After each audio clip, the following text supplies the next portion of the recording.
प्यारे विद्यार्थियों, आज हम कक्षा छठी की प्रश्नावली 2.3 प्रश्न नंबर 1 से प्रश्न नंबर 5 तक हल करने जा रहे हैं, जिसमें पहला प्रश्न है निम्नलिखित में से किस से शून्य निरूपित नहीं होगा। यहाँ पर हमारे पास 4 ऑप्शन दी गई हैं।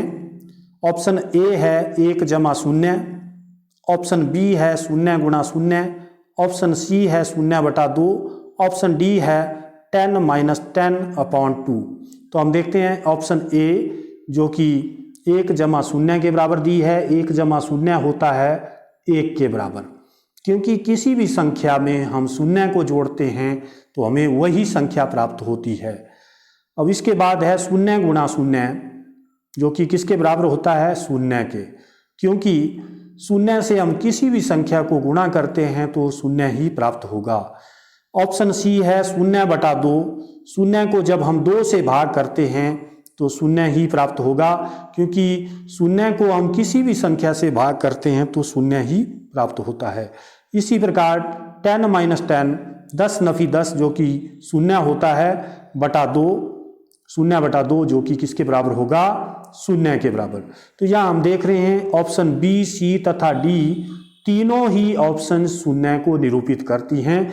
केवल ऑप्शन ए ही एक ऐसी ऑप्शन है जो कि 0 को निरूपित नहीं करती है, इसलिए इसका उत्तर होगा ऑप्शन ए, क्योंकि 1 जमा 0 बराबर है 1 जो कि 0 को निरूपित नहीं करता है।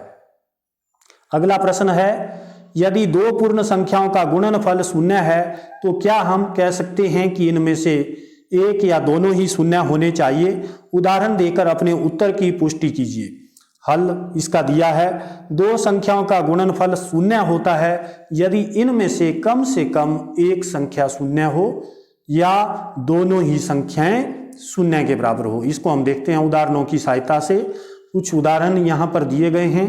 जो एग्जाम्पल 1 है वो है जब एक संख्या 0 है ली गई है, जैसे 2 गुणा 0 बराबर है 0। यहाँ पर मैंने दोनों संख्याओं में से एक 0 के बराबर ली है, दूसरी संख्या 0 के बराबर नहीं है। तो जब हम दोनों को गुणा करते हैं तो 0 प्राप्त होता है। 10 गुणा 0, 10 और 0 में 0, एक संख्या 0 है तो इसका गुणनफल भी 0 के बराबर आएगा। 0 गुणा 9, तो एक संख्या 0 है दूसरी 9 है, तब भी गुणनफल 0 आएगा। इसका अर्थ ये हुआ कि 2 संख्याओं का गुणनफल 0 होता है यदि इनमें से कम एक संख्या 0 हो। तो यहाँ कम से कम दोनों संख्याओं में एक संख्या 0 थी, तभी उनको गुणा करने पर 0 प्राप्त हो रहा है। यदि दोनों संख्याएं 0 हो तब भी गुणनफल 0 ही होगा। जैसे 0 गुणा 0 वो भी किसके बराबर आएगा 0 के बराबर। अतः 0 को किसी भी पूर्ण संख्या से गुणा करने पर सदैव 0 ही प्राप्त होता है। इसके बाद तीसरा प्रश्न है यदि 2 पूर्ण संख्याओं का गुणनफल 1 है तो क्या हम कह सकते हैं कि इनमें से एक या दोनों ही 1 के बराबर होनी चाहिए। उदाहरण देकर अपने उत्तर की पुष्टि कीजिए।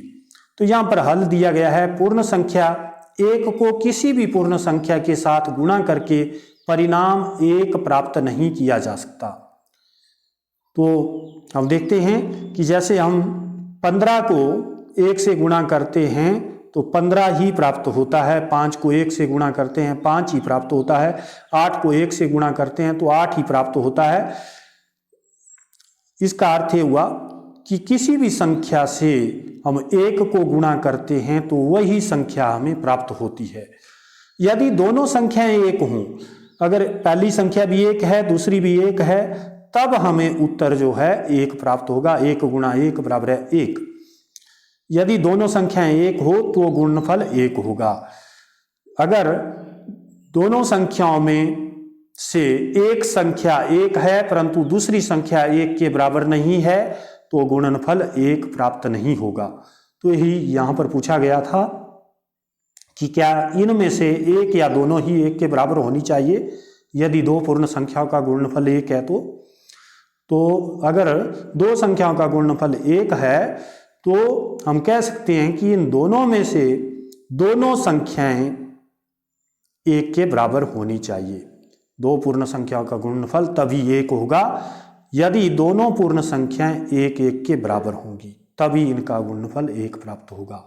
अगला प्रश्न है वितरण विधि अर्थात डिस्ट्रीब्यूटिव प्रॉपर्टी का प्रयोग करके हमने हल करना है 728 गुणा 101 जो भाग 1 है, बी भाग है 5437 गुणा 1001, सी भाग है 824 गुणा 25, डी भाग है 4275 गुणा 125, ई भाग है 504 गुणा 35। तो हम सबसे पहले ये भाग को हल करते हैं वितरण गुण अर्थात डिस्ट्रीब्यूटिव प्रॉपर्टी का प्रयोग करके। अब वितरण गुण के बारे में हम पहले ही पढ़ चुके हैं। जो संख्याएं 10, 100, 1000 के नज़दीक हैं उनको हम स्प्लिट कर देते हैं, तोड़ देते हैं। इस प्रकार तोड़ेंगे, जैसे 101 है 100 के नज़दीक है, इसको हम इस प्रकार तोड़ देते हैं 100 जमा 1, वितरण कर देते हैं। इसका वितरण गुण का प्रयोग करेंगे। किस प्रकार गुणा करेंगे इसकी? 728 गुणा 101 है, सीधे गुणा नहीं करनी है, हमने वितरण गुण का प्रयोग करके इनकी गुणा करनी है। तो 101 को वितरित कर दिया, डिस्ट्रीब्यूट कर दिया 100 प्लस 1 में 100 जमा 1, क्योंकि 101 जो है 100 के नज़दीक है तो 100 से 1 अधिक है, तो 100 जमा 1 जो कि ब्रैकेट के अंदर लिखना पड़ेगा। ब्रैकेट के अंदर लिखेंगे क्यों? क्योंकि इसका मतलब है कि 728 पूरे की गुणा इस 101 के साथ होगी, तो 101 100 जमा 1 जो कि पूरा ब्रैकेट के अंदर लिखा गया है, क्योंकि 728 की गुणा 101 से करनी है हमें, तो इसलिए ब्रैकेट के अंदर लिखा गया है। तो अब हमने वितरण गुण पढ़ा था कि a गुणा b जमा सी, ब्रैकेट के अंदर है b जमा सी, तो ये किसके बराबर होता है?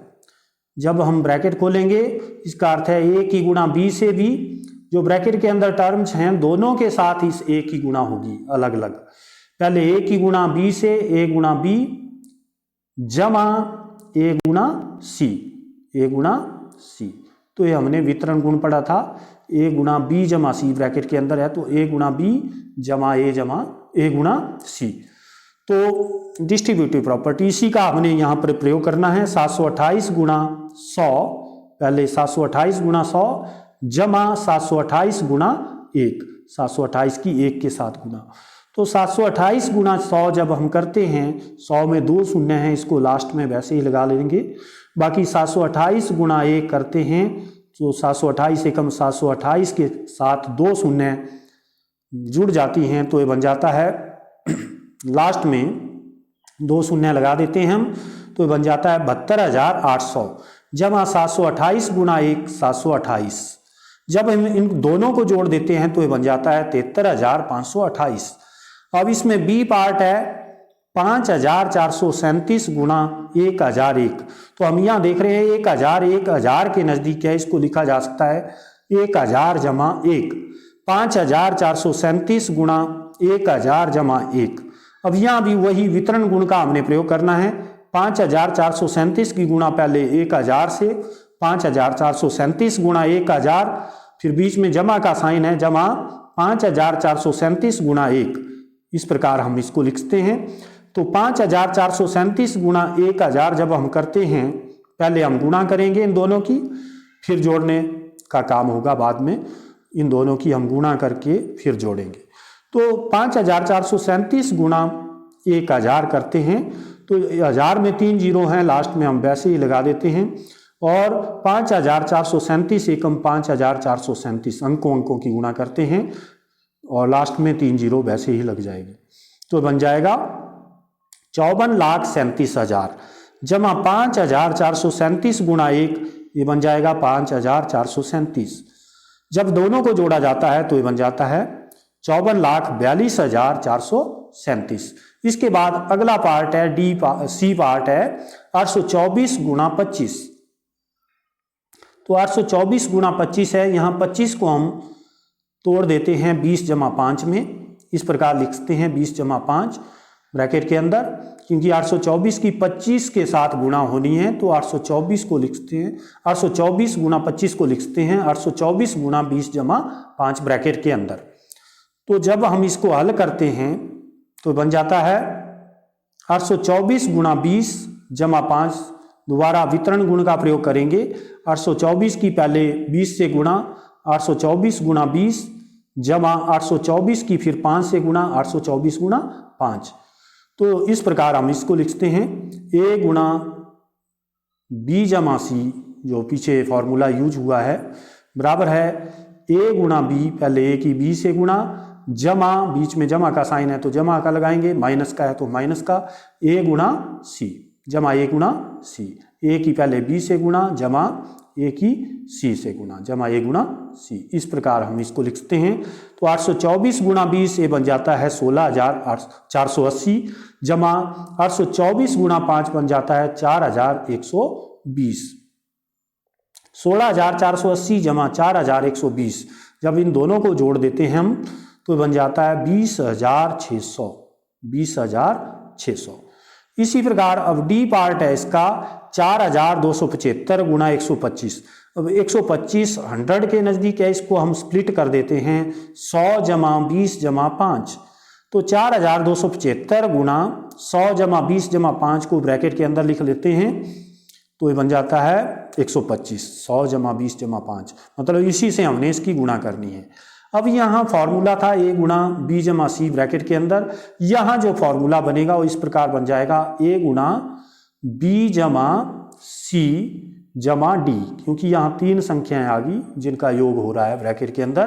तो इसको हम लिखते हैं a की गुणा तो तीनों से होनी है अलग अलग, a गुणा b पहले लिखेंगे, a गुणा b, जमा का निशान है बीच में b के बाद तो जमा का निशान लगा देते हैं, और यहाँ a गुणा c, जमा a गुणा c, जमा का निशान है फिर c के बाद, जमा a गुणा d, a गुणा d। इस प्रकार इसको लिखते हैं हम। यहाँ भी इसी प्रकार हम गुणा कर सकते हैं 4,275 गुणा 100, पहले इसकी गुणा इससे होगी वो लिख लिया, फिर बीच में जमा का निशान है, जमा 4,275 गुणा 20 होगा, जमा 4,275 गुणा 5 होगा। तीनों से इसकी गुणा करनी है हमने। तो जब 4,275 गुणा 100 करते हैं हम तो 2 जीरो लास्ट में, वैसे ही 4,275 के साथ, क्योंकि 4,275 की गुणा केवल हम 1 से करेंगे, बाकी 2 जीरो लास्ट में वैसे ही लगा देंगे। तो बन जाता है 4,275 के साथ 2 जीरो लास्ट में, तो बन जाता है 4,27,500, जमा 4,275 की गुणा हम 2 से करेंगे, शून्य को लास्ट में वैसे ही लगा देते हैं। तो 4,275 के जब हम 2 से गुणा करते हैं तो बन जाता है 8,550 के साथ 1 जीरो लास्ट में वैसे ही लगा देते हैं, 85,500 बन जाएगा। इसी प्रकार 4,275 की 5 से गुणा करते हैं तो बन जाता है 21,375। जब इन सभी को जोड़ देते हैं तो बनता है हमारे पास 5,34,375। तो हमने इस डिस्ट्रीब्यूटिव प्रॉपर्टी का प्रयोग करके गुणा करनी है, यहाँ पर वितरण गुण का प्रयोग करके, ना कि सीधे गुणा करनी है। तो अगला ई भाग है 504 गुणा 35। तो यहाँ हम देख रहे हैं कि 504 जो है 500 के नज़दीक है, इसको लिखा जा सकता है 500 जमा 4 गुणा 35। तो यहाँ भी वही फॉर्मूला है b जमा c, पहले है यहाँ पर गुणा a। तो यहाँ भी हम a की गुणा पहले b से करेंगे, जिसको हम लिख देते हैं b की गुणा मतलब a से, b गुणा a या a गुणा b, जमा c गुणा a, c की गुणा फिर a से, जमा c गुणा a, c गुणा a।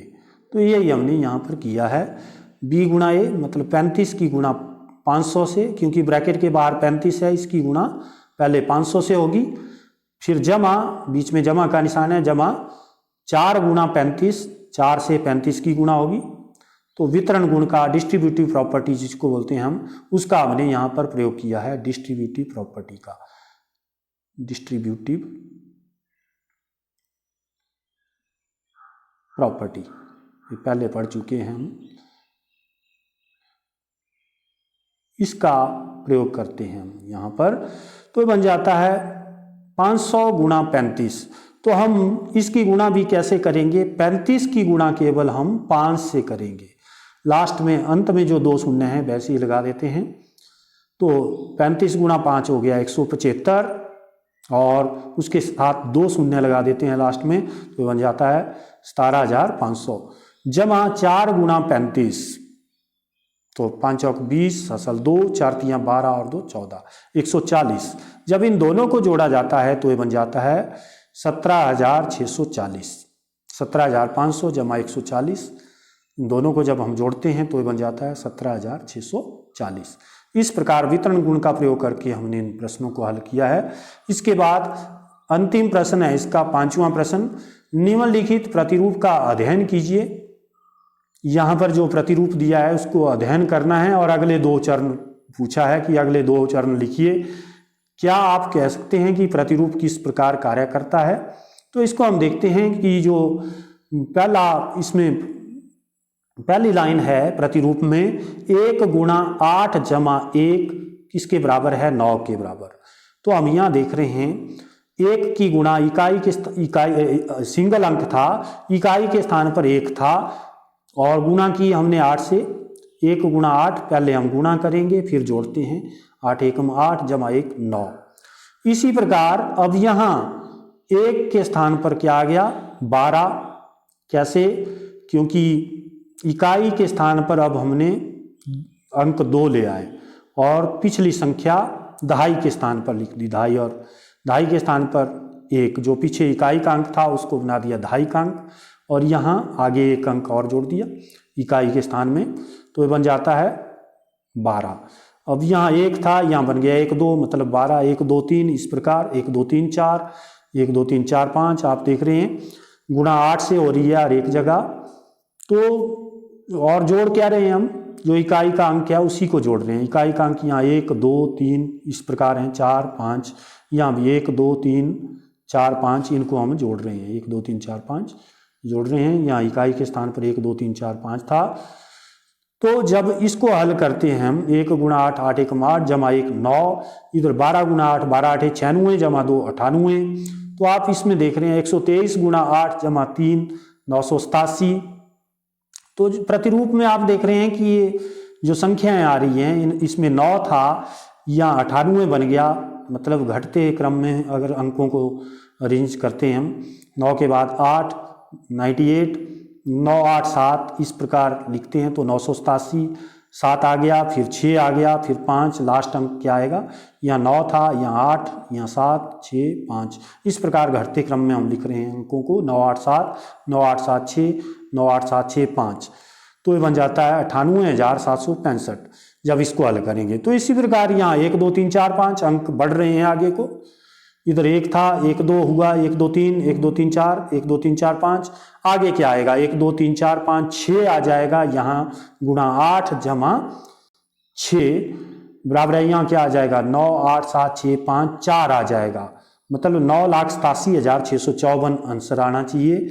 और गुणा किसकी करेंगे यहाँ पर? यहाँ आएगा 1,23,456 गुणा 8 जमा 6 हो जाएगा।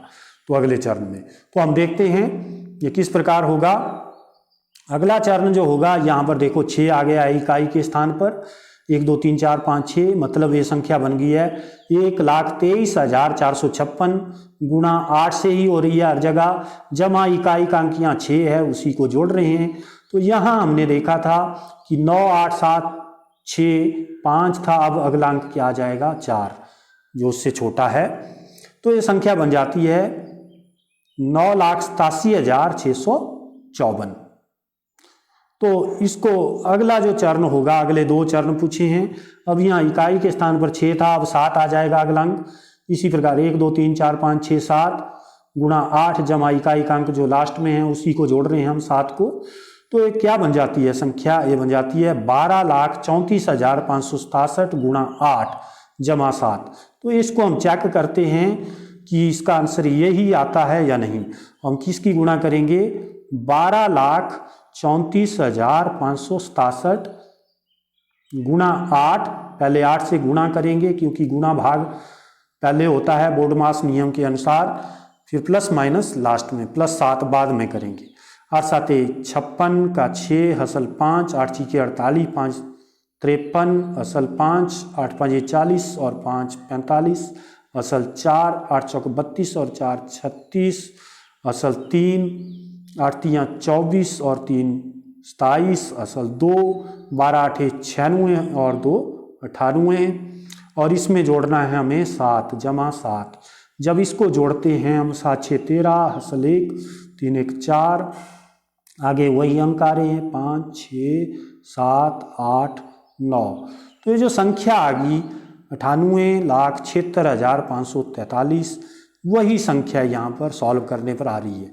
तो मतलब ये जो प्रतिरूप है ये सही है, इस प्रकार कार्य करेगा। यहाँ पर लिखा है, यहाँ 1 था, यहाँ 1 2 हो गया, यहाँ 1 2 3 मतलब 123, 1 2 3 4 मतलब 1234, 1 2 3 4 5 मतलब 12,345 अंकों को बढ़ते क्रम में लिख रहे हैं हम संख्या में। यहाँ पर 1,23,456, 1 2 3 4 5 6, इधर 1 2 3 4 5 6 7 मतलब 12,34,567 की गुणा हो रही है। यहाँ भी 8 से, सभी को 8 से गुणा कर रहे हैं। यहाँ जो इकाई के स्थान पर अंक है 1 2 3 4 इस तरह से, यहाँ 3 है तो यहाँ भी 3, यहाँ 4 है, यहाँ भी 4, यहाँ लास्ट अंक इकाई के स्थान पर 5 है, यहाँ भी 5 6 7 इस प्रकार, यहाँ 7 है तो यहाँ भी 7। पहले हम इसकी गुणा करते हैं फिर जोड़ते हैं, यहाँ भी इनकी गुणा फिर जोड़ते हैं, इनकी गुणा फिर जोड़ते हैं, तो इतना ही आंसर आएगा। यहाँ 9 था, यहाँ 9 8 मतलब 98, 9 8 7 अंक घट रहे हैं 9 से पीछे को, 9 8 7, 9 8 7 6, 9 8 7 6 5, 98,765, और यहाँ क्या बन जाता है 98,76,543।